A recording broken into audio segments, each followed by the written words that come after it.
Einu sinni fengu Snúlli og Alli ógurlegt letikast. Þeir borðuðu kaldan morgunverð að þeir nefnt ekki að kynda eldavélina. Við ættum að saga eldi við ættum. Fjaðrarúmið okkar meira sér ískalt á kvöldin.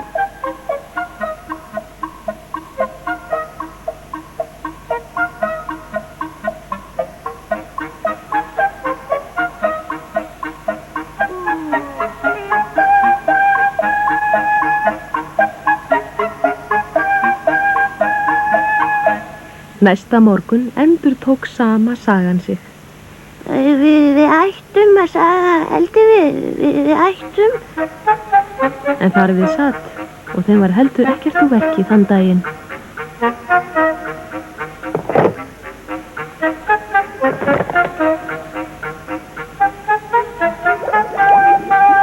En svo tóku þeir á sig rögg.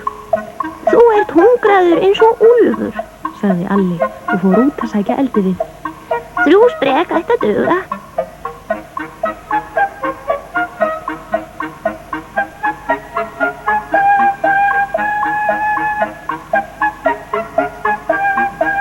Já, 3 sprek.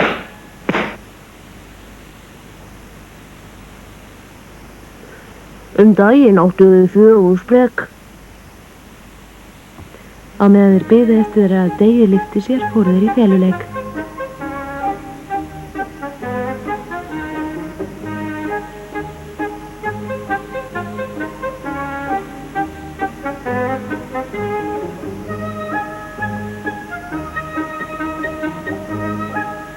Þá kom Spætan í heimsókn því þeir höfðu lofað að leika sér við hana og alla til mikillar furðu flögu kjánaprikið litla beint niður í sultukrukuna. Fyrirgefið, ég vissi ekki að þetta var plómusulta. Ætlaði að baka bollur? Já, en fyrst ætlar þú að fara í bað.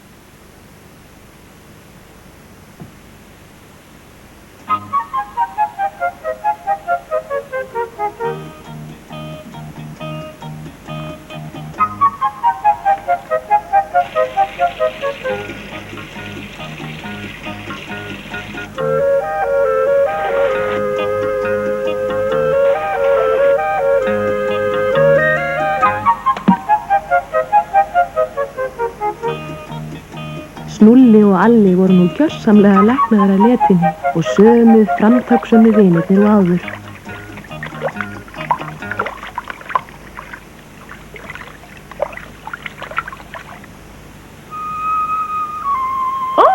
Hamingjan góða, hver er hettan? Mætti halda að ég væri hrafn núna. Úr því má bæta með hindberjasírópi, en þú mátt búast við að flugurnar ángriða með að vera þorna.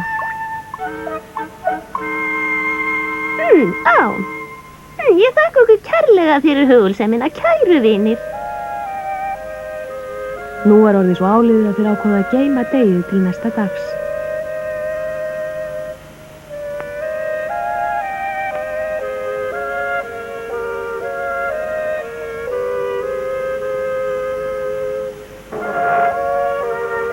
Næsta dag gerðist dálítið sem þeir höfðu ekki átt von á.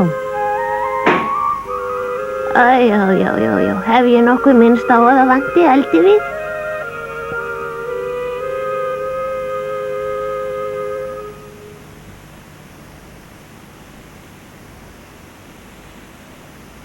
Þetta barst Spætunni til eyrna og hún kom strax fljúgandi. Ég vildi skotaskuld úr því að höggva drep í eldin. Spætan vann á við 30 skógarhöggsmenn.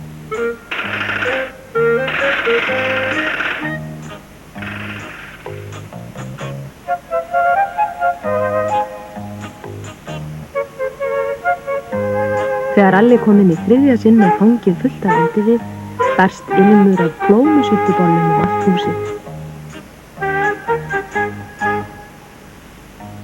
Og fyrir framan húsið voru nægar birgðir af eldivið við allan veturinn.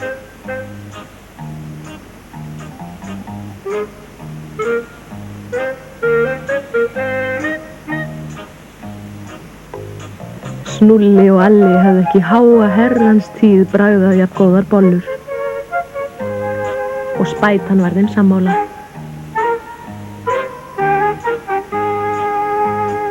En fyrir utan gluggann féllu fyrstu snjóflyksur